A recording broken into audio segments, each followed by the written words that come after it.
पहले नाम मिथिलेश सर आप ही के विधानसभा का आता है। बैकुंठपुर, सिवान, पिपरा, मधुबन, अमौर, सिकटी, कटिहार, ऐसे कुछ विधानसभाएं थी जहां पे आपकी पार्टी ने जीत दर्ज की थी जब आपकी पार्टी और जेडीयू आमने सामने खड़ी थी। तो इस बार का चुनाव सर कैसा होने वाला है, इस पे मैं चाहता हूं कि आप बताएं कि क्या कुछ बदलने वाला है इस चुनाव में। देखिए, बदलने वाला तो कुछ भी नहीं है, क्योंकि नीतीश कुमार जी मुख्यमंत्री हैं और फिर बनेंगे। तो मुझे लगता है कि बदलने का तो कोई चुनाव ही नहीं है। ये चुनाव तो रिपीटेशन का चुनाव है। और जब मुख्यमंत्री नहीं बदलने वाले हैं तो हमारे बहुत सारे विधायक भी नहीं बदलेंगे। और अगर बदलेगा तो राष्ट्रीय जनता दल का जो 80 सीट का आंकड़ा था वो 80 से घट के 8 पर आ जाएगा। यही बदलना है।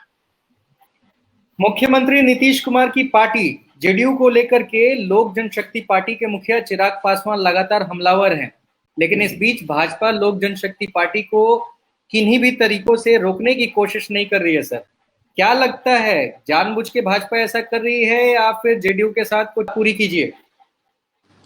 मैं ये कह रहा था कि जब चिराग पासवान जी ने कई बार स्थिति को स्पष्ट किया है, उनका कुछ कुमार जी के विरोध का या गठबंधन से बाहर जाने का ये कोई इरादा नहीं था। उनको कुछ इशू सामने आए, अफसरशाही का मामला आया, कोई बात आई, उन्होंने उसको कहा है और इसलिए यह विषय खत्म हो चुका है।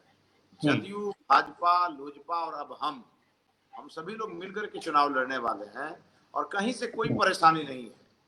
एनडीए सर, लेकिन पिछले दिनों चिराग पासवान ने बीते सोमवार को दिल्ली में एक मीटिंग किया था जिसमें 143 सीटों पर अपने उम्मीदवार उतारने की बात कहा था। तो आपके हिसाब से और उनके बातों में बहुत अंतर दिखाई दे रहा है। सर देखिए, कोई भी पार्टी ज्यादा सीट लड़ना चाहती है जी, और ये उसका हक है।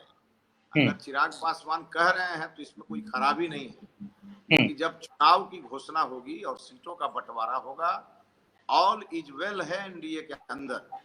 और आप देखेंगे बाहर में एक सिक्का के खनकने जैसी आवाज भी आपको नहीं आएगी और अचानक से आपको दिखेगा कि हमारे राष्ट्रीय अध्यक्ष जी और माननीय नीतीश कुमार जी और चिराग पासवान जी बैठ करके सीटों की घोषणा करेंगे, जैसा हमने लोकसभा चुनाव में किया।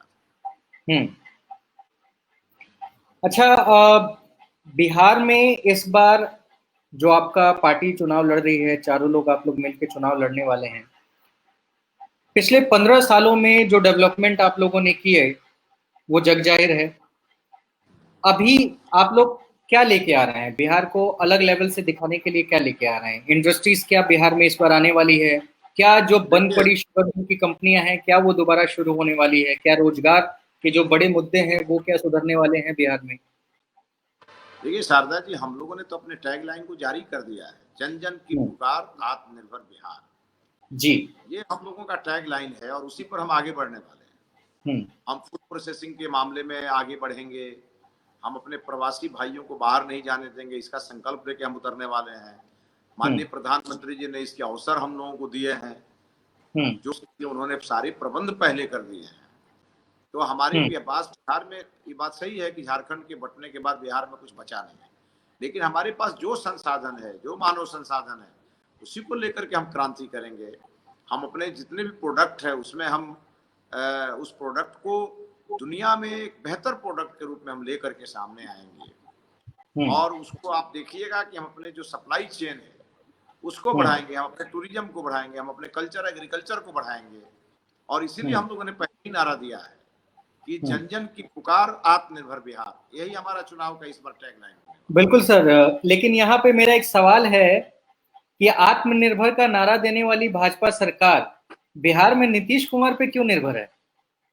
देखिए, हम एनडीए की राजनीति आज से नहीं कर रहे हैं। और आप एक बात जान लीजिए, जितने भी राजनीतिक दल हैं बिहार में, हमको तो उसको लेकर चलना पड़ेगा ना, जो जंगल राज के खिलाफ है। हम उसको कैसे छोड़ देंगे? अगर हम लोगों ने 2005 में नीतीश कुमार जी को मुख्यमंत्री बनाया तो 2015 आते आते हम कैसे नीतीश कुमार जी को छोड़ दें? नीतीश कुमार जी ने अच्छा काम किया है, बीजेपी के साथ रह के अच्छा काम किया है। और अगर नीतीश कुमार जी फिर अच्छा काम करना चाहते हैं, तेजस्वी यादव के हाथ बिहार दे दें क्या हम लोग?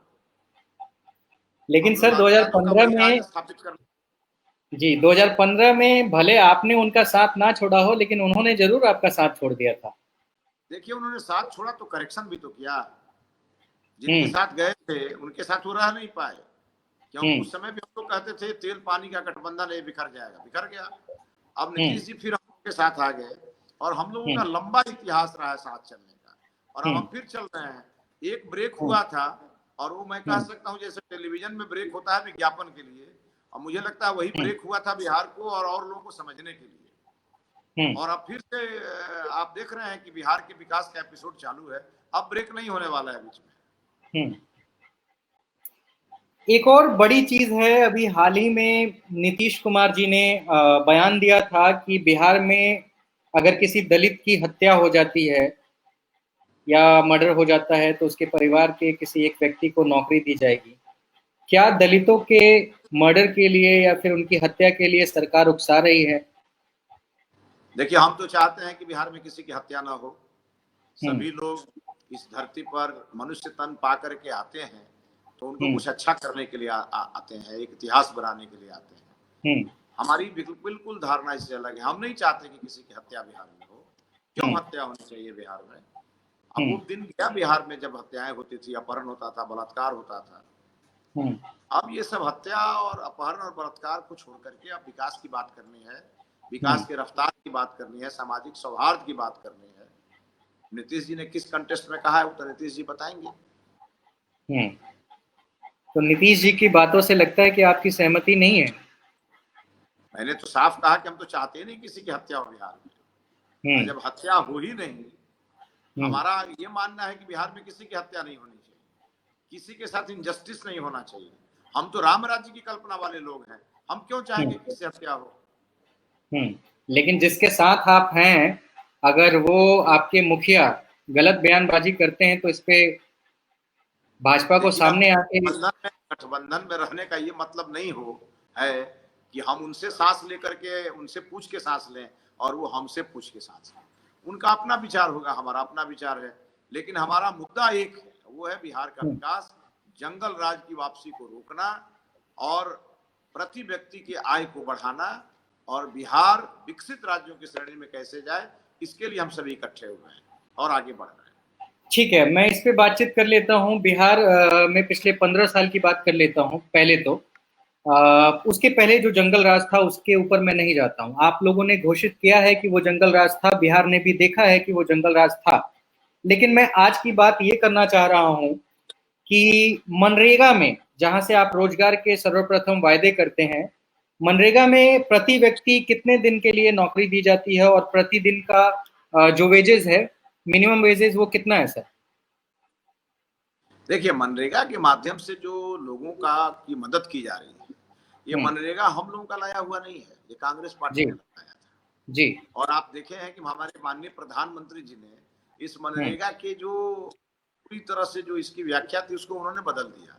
अब आज मनरेगा के माध्यम से इतने सारे काम हो रहे हैं जिसकी आप कल्पना नहीं कर सकते। जल जीवन हरियाली में मनरेगा का पूरा उपयोग माननीय नीतीश कुमार जी ने किया है। छोटी छोटी सारे काम मनरेगा के माध्यम से हो रहे हैं, और जब मनरेगा के माध्यम से हो रहे हैं तो स्वाभाविक है लोगों को रोजगार मिल रहा है। मनरेगा में आप जानते हैं कि जो पहले से उनकी प्रति व्यक्ति जो मजदूरी थी उसको भी बढ़ाने का काम किया गया है, लेकिन मनरेगा से ही काम नहीं चलने वाला है किसी का, और इसीलिए हम आत्मनिर्भर बिहार की कल्पना लेकर के सामने आए, हम उस पर आगे बढ़ रहे हैं।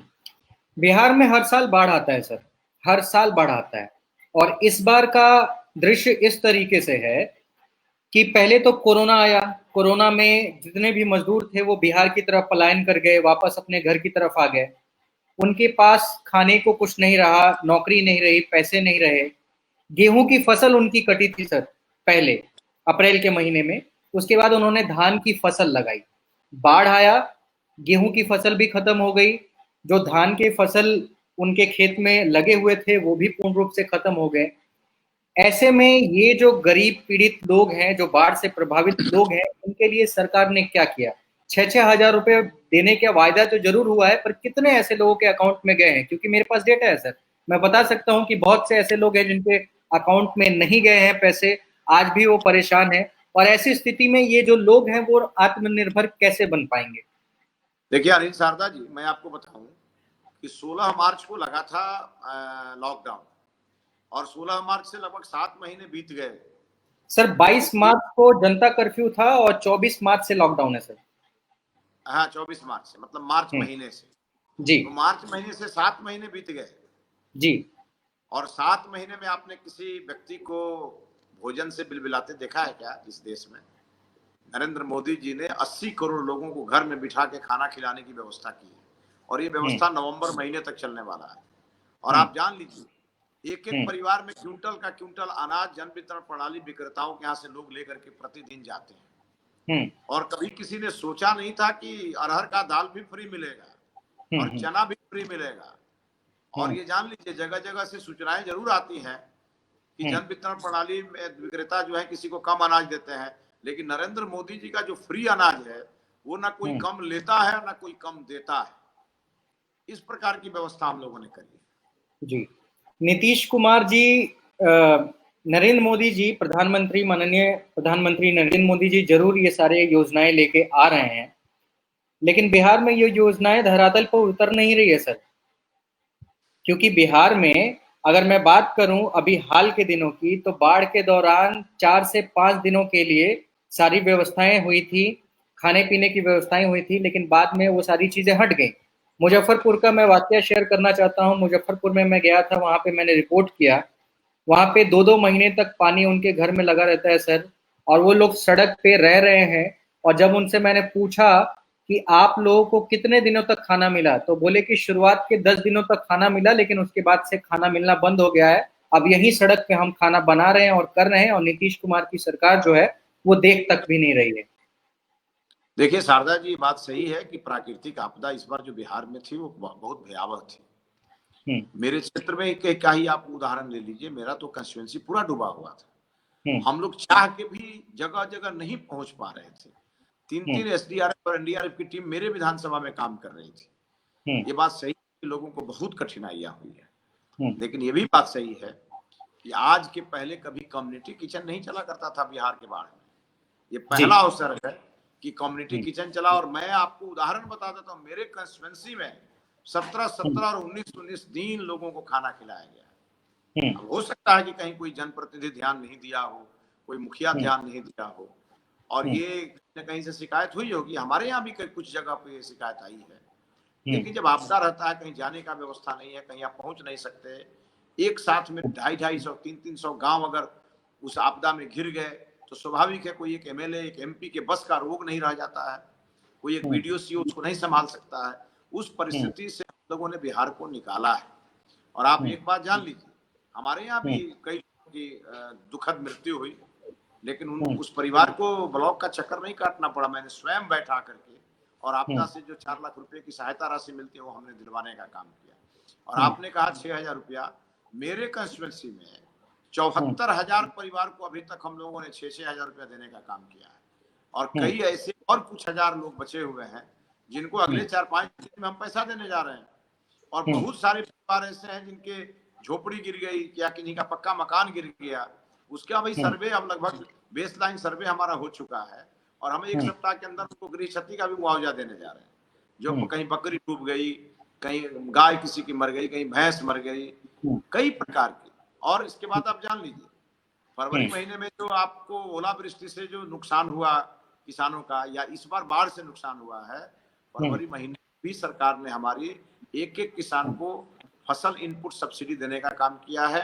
और इस बार भी बाढ़ में, इस बार तो 33% का मामला ही नहीं है, इस बार तो 100% का मामला है। और इस बार भी किसानों के फसलों का जो नुकसान हुआ है उसकी मुआवजा देने के लिए सरकार अपना सब सर्वे वगैरह सब सरकार शुरू करा दी है, कर रही है। इसलिए ये कहना गलत होगा कि बाढ़ पीड़ितों की सेवा सरकार नहीं कर रही है, तो मैं इसको खारिज करता हूं। कुछ लोगों को दिक्कतें हुई होंगी, लेकिन बड़े पैमाने पर सरकार ने लोगों को मदद पहुंचाई है। और इसके लिए बिहार की सरकार और भारत की सरकार आम लोगों के द्वारा जो आज कहा जा रहा है, धन्यवाद की पात्र है। आपने बैकुंठपुर की बात कही, और मैं अब बैकुंठपुर पे ही वापस लौटना चाहता हूं, जहां से आप विधायक भी हैं। और अभी हाल ही में बाढ़ का हालात आपके यहाँ भी था। मैं किसी एक लोकल न्यूज़ प्लेटफॉर्म पे जो कि बिहार के लिए काम करता है, उस पर मैंने आपका एक वीडियो देखा था जिसमें आप लोगों की बहुत ज़्यादा कंट्रोवर्सी भी हो गई थी, जिसमें किसी एक परिवार का घर गिर गया था और वो ये कंडक्ट कर रहे थे कि आप उनके घर नहीं पहुंचे थे और आपने कहा कि आप पहुंचे भी थे। क्या था सर, वो माजरा क्या था? देखिए, कोई माजरा नहीं था।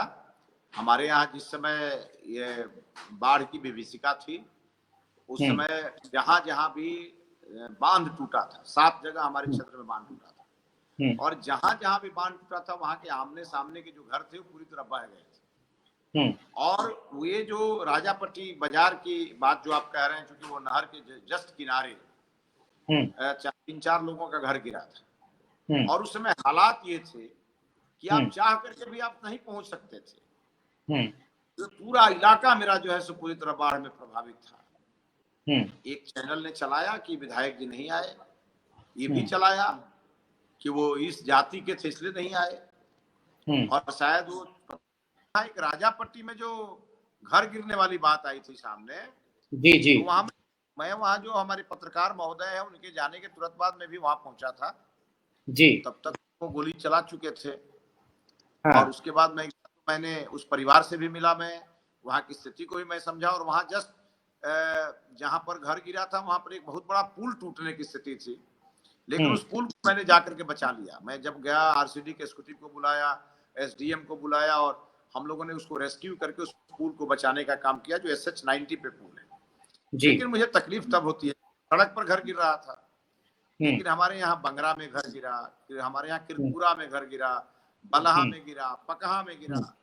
जहां पर पकहा में से पहला बांध टूटा था वहां हमारे 19 यादव परिवार के लोगों का घर बह गया। जहां हमारे यहाँ किरपुरा में बांध टूटा वहां ब्राह्मण समुदाय। मुझे इस बात की तकलीफ हुई कि मीडिया का काम जरूर है कि चीजों को बताए, लेकिन उस समय जब हमारे 200 से ज्यादा गांव डूब चुके थे, मैं एक गांव में घुसता था सुबह में तो मुझे 2-3 गांव से ज्यादा मैं घूम नहीं पाता था। लोगों की मदद करनी पड़ती थी, कई प्रकार की परेशानियां थी जिसमें हम लोगों की सहायता करते थे। और उस समय कोई सोचे कि कहीं कुछ हुआ और तुरंत विधायक पहुंच जाए, कहां से पहुंचेगा?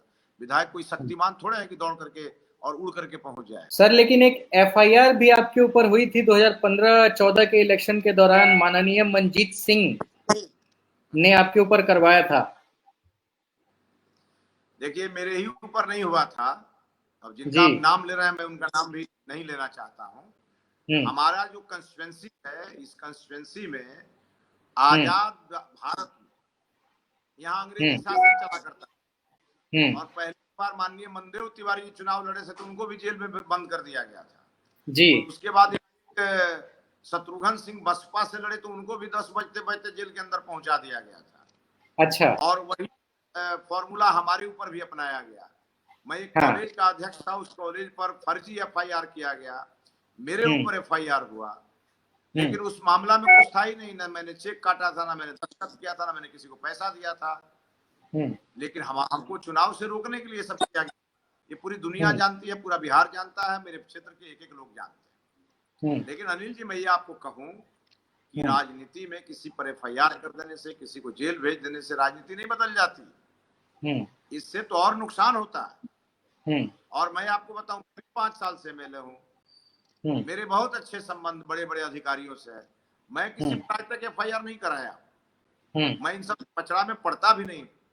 और जिन लोगों ने FIR कराया उनको तो अपने जनता ने सजा दे दिया, जनता की अदालत से तो मैं उसी समय बरी हो गया। अच्छा, ये 50 लाख के गमन वाला क्या मामला था? यही मामला था?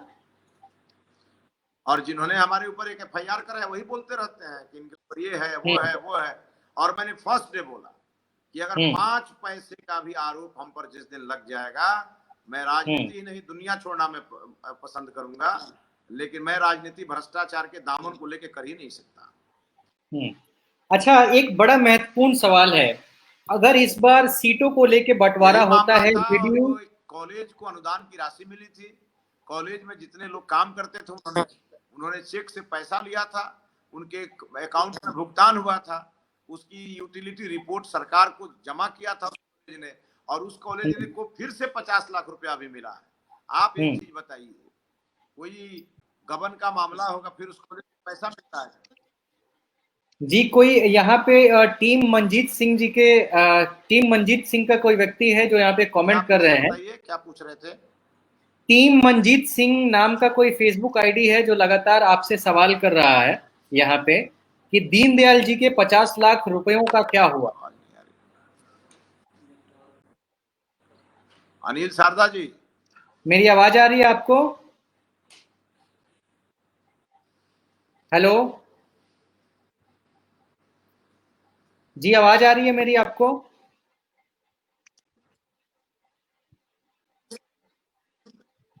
हेलो, क्या आप सुन पा रहे हैं मुझे?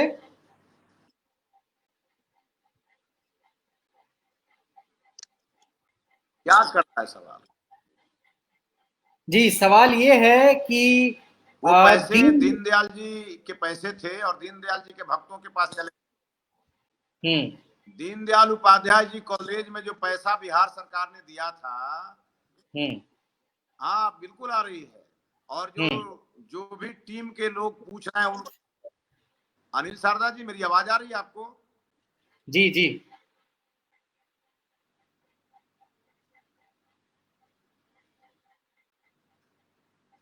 जी, आ रही है, आ रही है।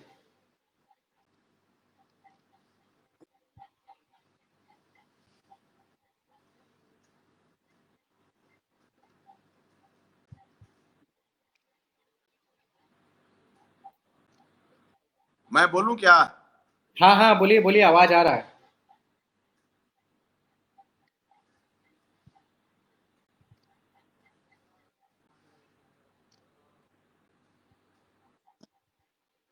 अनिल शारदा जी, मैं ये कहना चाहता हूं, जो भी सज्जन ये आपसे पूछ रहे हो उनको हाँ। बताइए कि जिस समय ये 50 लाख रुपए प्रबंधन समिति द्वारा उस कॉलेज के स्टाफ के बीच बांटा गया, वो सब चेक से पेमेंट हुए, सबके खाते में गए।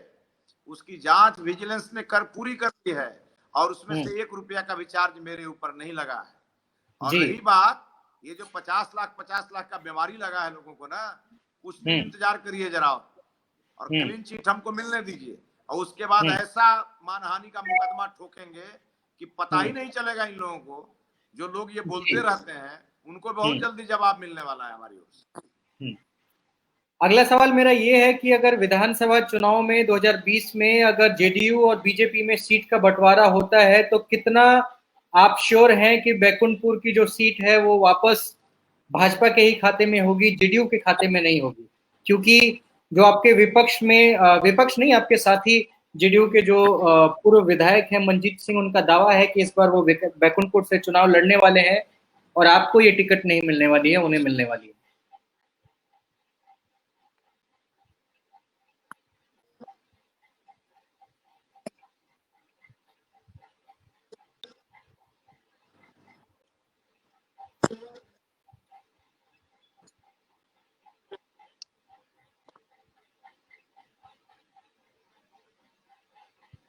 आज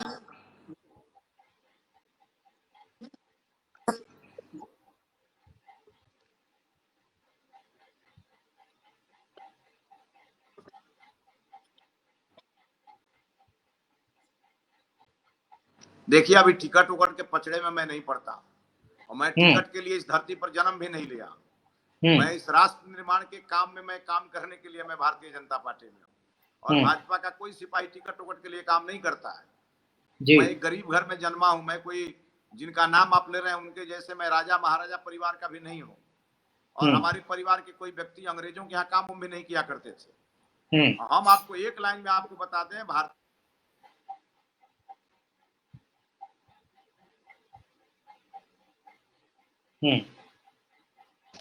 लेकिन इतना तय जान लीजिए कि हम लोगों के अंदर सहमति हो चुकी है, सेटिंग गेटिंग पर कोई बात नहीं होनी है।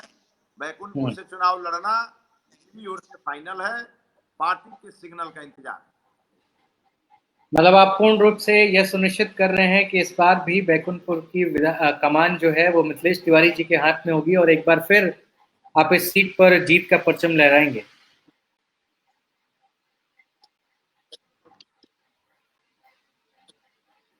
नहीं, मैं कम से कम 40,000 वोट से जीतूंगा। मैंने बैकुंठपुर में जो पिछले 5 साल में काम किए वो किसी ने 50 साल में नहीं किया था। हमने सांस्कृतिक विकास, राजनीतिक विकास, उसके ऐतिहासिक विकास, हर प्रकार के क्षेत्र में हमने काम किया है। जो हमारी भारत की सरकार है उसने दिल खोल करके मेरे क्षेत्र में डेवलपमेंट के काम किए हैं। हमने अमन चैन का राज स्थापित किया बैकुंठपुर में। हमारे जिले में आप देख लीजिए, दूसरे क्षेत्रों में कभी 56 और कभी 47 चला करता है। अलग प्रकार की कहीं मर्डर कहीं कुछ। हमारे क्षेत्र में पूरी तरह शांति है। हमारे यहाँ वर्ग संघर्ष हुआ करता था, उसको हमने बंद करा दिया। तो इसलिए हमारे यहाँ कहीं कोई दिक्कत नहीं है। और हमारे यहाँ आज तक तो राष्ट्रीय जनता दल का लोग हमसे लड़ता ही नहीं, उसमें दम ही नहीं है हमसे लड़ेगा।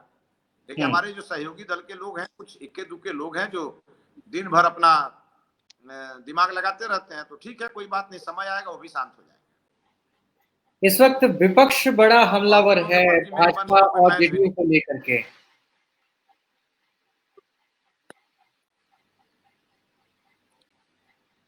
क्या हमला कर रहा है विपक्ष?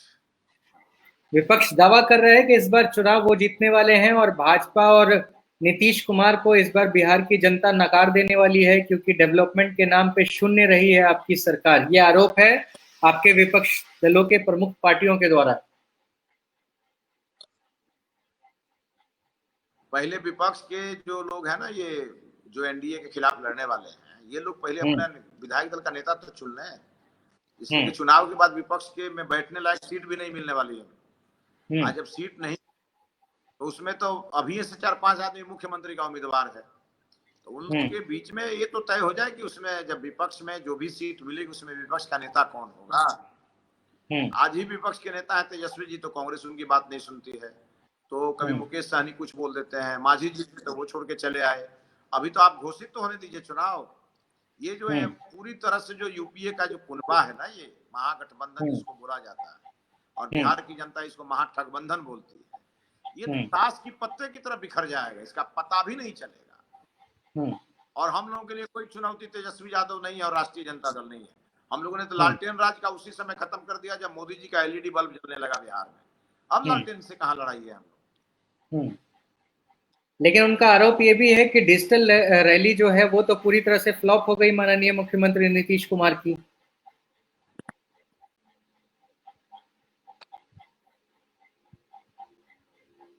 अब देखिए, बिहार के लोग, अब फ्लॉप हुई हिट रही, मैंने तो उसका कभी आकलन नहीं किया। लेकिन हमारे यहाँ अमित शाह जी की रैली हुई थी, और अमित शाह जी की जो रैली हुई थी डिजिटल, सारे विपक्षियों के चेहरे उड़े हुए थे। और रही बात जहां तक नीतीश जी की रैली की, तो डिजिटल रैली आधे घंटे के लिए होती है। मुख्यमंत्री जी ने तो अपने पूरे उपलब्धि का बखान ही 3 घंटे में किया था। तो 3 घंटा कौन डिजिटल प्लेटफॉर्म पर रहेगा? किसी का मोबाइल का बैटरी डाउन हो गया, किसी का नेटवर्क चला गया, ये सारी परिस्थिति होती है। लेकिन इससे लेकर के कोई भी कयास नहीं लगना चाहिए कि डिजिटली हम लोग फेल हो गए। डिजिटल युग तो हम ही लोग लाए हैं। ये नरेंद्र मोदी जी की सरकार ने ही तो डिजिटल युग लाया है, और इसी में हम लोग फेल हो जाएंगे। ये विपक्ष को बोलने दीजिए। आखिर विपक्ष क्या बोले? बिजली हमने लाया, सड़क हमने बनवाया, आयुष्मान कार्ड हमने दिया, पीएम किसान सम्मान निधि हम दे रहे हैं, शौचालय हम बना रहे हैं। इन लोगों ने तो कुछ किया नहीं। इन लोगों ने चरवाहा विद्यालय बनाया, अपहरण कराए, बलात्कार कराए, आईएएस की का बलात्कार कराए, परिवार राज स्थापित कर दिया। इनके पास कहने के लिए क्या है? रघुवंश बाबू जैसे महान नेता जीवन के अंतिम क्षणों में इस्तीफा तक उनको देना पड़ा। इन लोगों ने इतना प्रताड़ित किया उनको। तो कांग्रेस पार्टी है जिसने सीताराम केसरी जी का कपड़ा लत्ता सब खोल दिया था और उनका बोर्ड नोच करके फेंक दिया था। और लालू यादव जी की जो पार्टी है, रघुवंश बाबू का किस प्रकार से इन लोगों ने विदाई कर दिया। अब इन लोगों में कुछ बचा है कि इन लोगों की चर्चा की जाए? बिहार की जनता इनका नाम भी नहीं सुनना चाहती। इस बार आप उप मुख्यमंत्री की रेस में आगे हैं या नहीं है?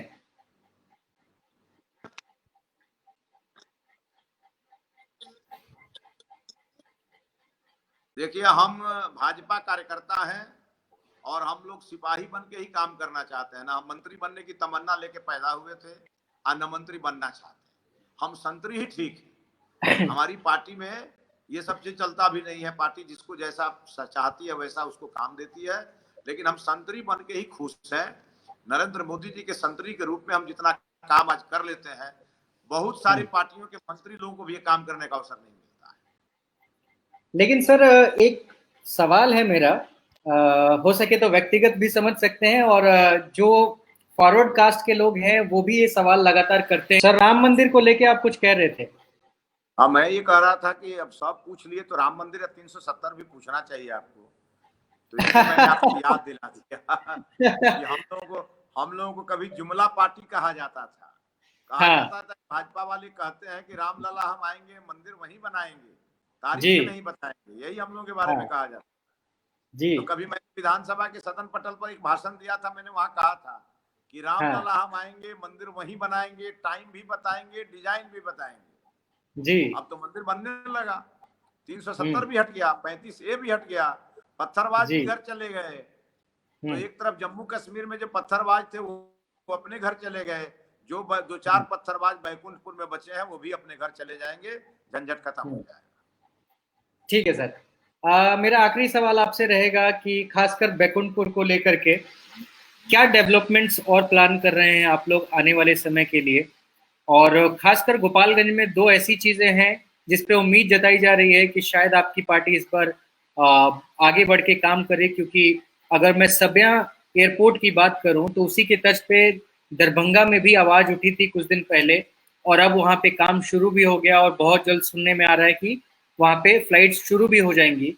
तो आखिर ऐसा क्या कारण है कि गोपालगंज के पूर्व सांसद ने भी इसके लिए आवाज उठाया, वर्तमान सांसद ने भी लिखा, आप भी लगे हुए हैं, लेकिन अब तक कुछ नहीं हो पाया। क्या इस बार अगर आपकी पार्टी जीतती है तो यह 100% विश्वास आप दिला सकते हैं गोपालगंज की जनता को कि आप गोपालगंज में इस बार सब्या एयरपोर्ट को चालू करवाने में सक्सेसफुल रहेंगे? देखिए, बहुत अच्छी बात आपने कही अनिल शारदा जी। आजादी के बाद गोपालगंज जिला में वो छुक वाली रेलगाड़ी चला करते थे, वो भाप इंजन वाली, उससे मुक्ति तब मिली जब हम विधायक बने और नरेंद्र मोदी जी प्रधानमंत्री बने। लालू प्रसाद यादव जी भी रेल मंत्री थे, कह के गए थे कि थावे में जो है सो डीआरएम का ऑफिस खोलेंगे। डीआरएम का ऑफिस छोड़ दीजिए, वहां पर बुकिंग कार्यालय भी नहीं खुला।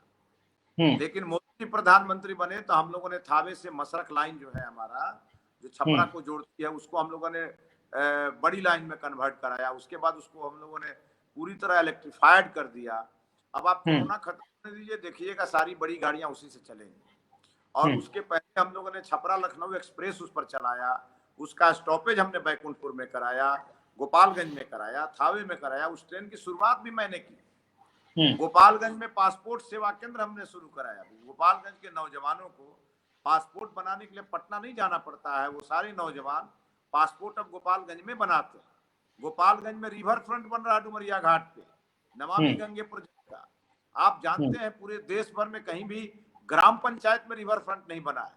पहली बार पूरे देश में हमको लगता है हिस्ट्री ब्रेक हुआ कि हमारे बैकुंठपुर के डुमरिया घाट पर नमामि गंगे के द्वारा और हम लोगों ने जो है सो रिवर फ्रंट बन गया, 60% बन के तैयार है। हम वहाँ ग्रीन क्रीमेटोरिया बना रहे हैं, हम वहाँ इलेक्ट्रिक क्रीमेटोरिया बना रहे हैं।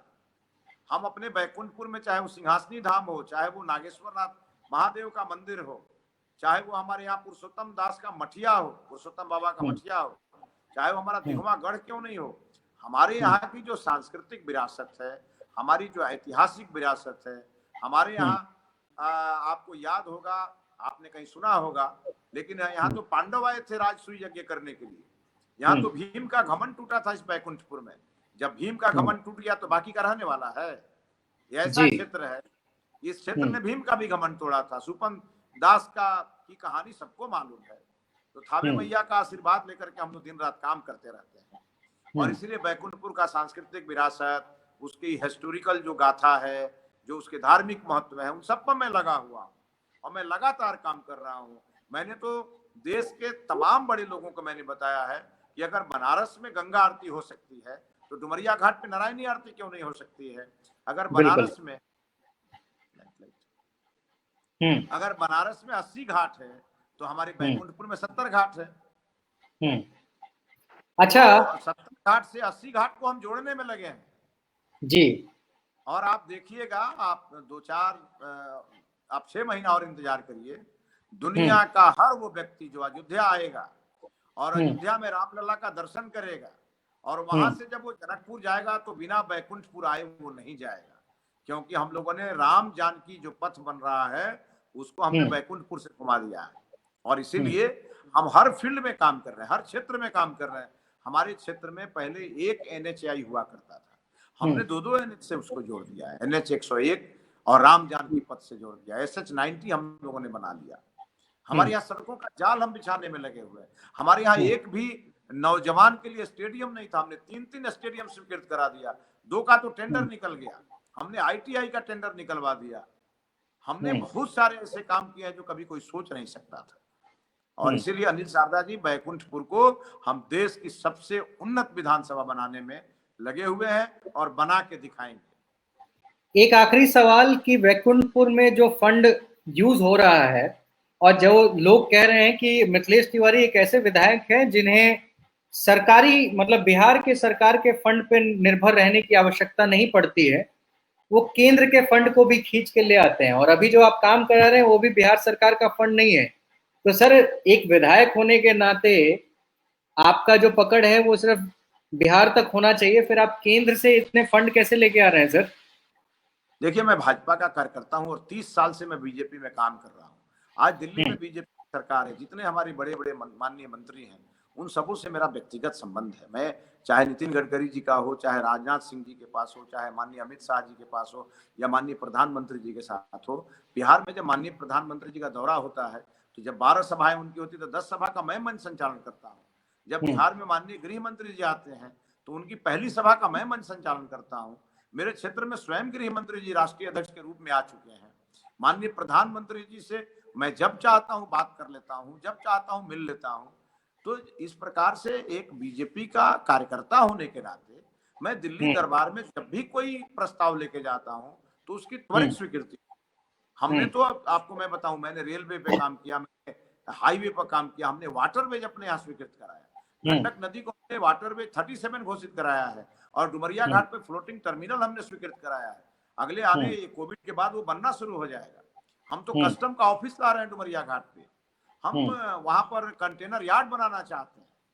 हम अपने यहाँ के जो लोकल प्रोडक्ट्स है उसको हम देश विदेश तक भेजना चाहते हैं, उसकी पूरी तैयारी हम कर रहे हैं। हम अपने यहाँ मछली उत्पादन को हम वर्ल्ड का सबसे नंबर 1 उत्पादन का केंद्र बनाना चाहते हैं। हम अपने यहाँ जो सेंट में जो तेल लगता है, खस की खेती हम करना चाहते हैं। हम अपने क्षेत्र में नीचे मछली, ऊपर बिजली के उत्पादन पर आगे बढ़ रहे हैं। हमारे यहाँ जो लोकल प्रोडक्ट्स है उसको हम पूरी तरह ब्रांडिंग करा करके और उसको हम देश के और दुनिया के क्षेत्रों में भेजना चाहते हैं।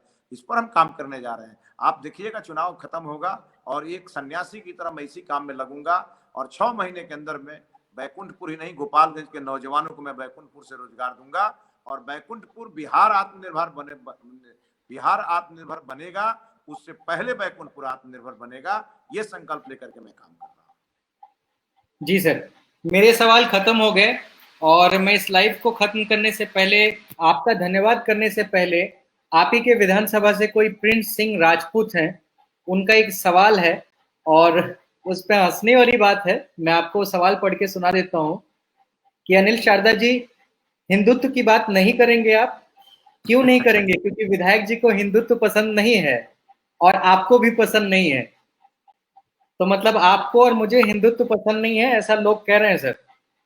अनिल शारदा जी, मैं एक बात मैं कनेक्ट करूं, उसके बाद मैं प्रिंस सिंह राजपूत जी की भी जवाब दूंगा। बेशक। एक बात आप याद रखिए, मेरा क्षेत्र 40 किलोमीटर गंडक के किनारे है जी। और मैं पिछले 4 साल से लड़ाई लड़ रहा था। 2 बार बाढ़ आ गया मेरे 5 साल के टेन्योर में और जब 17 में बाढ़ आई तो मैंने 27 दिन तक लगभग 1 लाख घरों में मैंने राहत सामग्री पहुंचाई। और इस बार जब बाढ़ आई तो मैं आज 1.5 महीने हो गया, मैं एक दिन के लिए पटना नहीं गया और मैं लगातार जनता के बीच हूं, लगातार उनकी सेवा कर रहा हूं। कोई घर नहीं बचा जहां हमने अपने सहयोग नहीं पहुंचाए। लेकिन हमारी इस बार मनोकामना पूरी हुई जो मैं पिछले 5 साल से मांग रहा था। हमारा सारण तटबंध, हमारा जो जमींदारी बांध है वो पूरी तरह पक्का किया जाए, उसकी सरकार ने इस बार मंजूरी दी है। मैं माननीय मुख्यमंत्री जी को इसके लिए बधाई दूंगा, माननीय जल संसाधन मंत्री जी को भी बधाई दूंगा, हमारे माननीय उप मुख्यमंत्री जी को मैं बधाई दूंगा जिन्होंने बहुत प्रयास करके इसको करवाया है। 1 अरब 24 करोड़ रुपए की राशि हमने स्वीकृत कराई है और ईश्वर ने चाहा तो अगले साल से हमारा जो तटबंध है पूरी तरह सुरक्षित होगा। हमारे जो 70 घाट पुल था जिसमें कुछ खामियां हुई थी, वहां भी हमने 120-20 मीटर का 2 छोटा छोटा पुल बनाने का भी हमने आदेश करा दिया है और उस पर भी बहुत जल्द काम शुरू होगा। अगले साल से हम बाढ़ मुक्त बैकुंठपुर का सपना देखने के पीछे हम लगे हैं और उसको हम पूरा करके दिखाएंगे। रही बात प्रिंस सिंह राजपूत की, मैं उनको यही कहूंगा, हिंदू तन मन, हिंदू जीवन, रग रग हिंदू मेरा परिचय। बहुत बहुत धन्यवाद सर हमसे बातचीत करने के लिए। आपने अपना कीमती समय निकाला और बिहार पे एक विस्तृत चर्चा हुई, चुनावी समीकरणों को लेकर के बातचीत हुई और इस बार चुनाव में पार्टियों का क्या समीकरण रहने वाला है, सीटों का क्या कुछ होने वाला है, उस पर आपने पार्टी आला कमान के ऊपर फैसला छोड़ दिया है। और अभी जो आप बैकुंठपुर में कर रहे हैं और आगे जो आप करना चाहते हैं, उन सभी के लिए बहुत बहुत शुभकामनाएं आपको। और मुझे मालूम है कि अभी आप लोगों का कैंपेन भी शुरू हो गया है, तो इसके लिए भी बहुत बहुत शुभकामनाएं। आप लोग मेहनत करें, अब देखने वाला और आने वाला समय बताएगा कि ये कैंपेन कितना सार्थक होता है और कितना जीत की ओर आपको लेकर के जाता है। बहुत धन्यवाद अनिल शारदा जी आपको इस इंटरव्यू के लिए, और आपके दर्शकों को भी, जिन लोगों ने हम लोगों की आपकी बातचीत को सुना है, मैं उनको भी हृदय से धन्यवाद देता हूं। मैं अपने आलोचकों को भी मैं आमंत्रित करना चाहता हूं कि जिस प्रकार से बेंगलोर में बैठ करके बैकुंठपुर की चिंता लोग करते हैं, उनको भी सुन करके और उनको भी देख करके अच्छा लगता है। और जब कहा गया निंदक मेरे राखी आंगन कुटी छवाए, उस लाइन को मैं पढ़ता रहता हूँ और मुस्कुराता रहता हूँ। आप सबों का बहुत धन्यवाद। बहुत बहुत धन्यवाद सर। करीब 180 लोग देख रहे हैं, आप सबको भी बहुत बहुत धन्यवाद हमसे जुड़ने के लिए। और एक सार्थक पहल हम लोगों ने शुरू की है नेताजी कहीम के नाम से। हम बिहार के में रोजाना नए नए नेताओं से बातचीत कर रहे हैं और जानने की कोशिश कर रहे हैं कि बिहार के राजनीतिक समीकरण क्या होने वाले हैं, उनके नजर में बिहार के डेवलपमेंट किस तरीके से हैं। तो आपसे आग्रह है कि आप दी जर्नलिस्ट अड्डा के साथ जुड़ें और हमारे पेज, हमारे ट्विटर हैंडल और हमारे यूट्यूब के साथ भी जुड़ें, क्योंकि हर जगह आप लाइव हमारी बातचीत को रोजाना रात को 8 से 9 बजे के बीच सुन सकते हैं। बहुत बहुत धन्यवाद आप सभी का।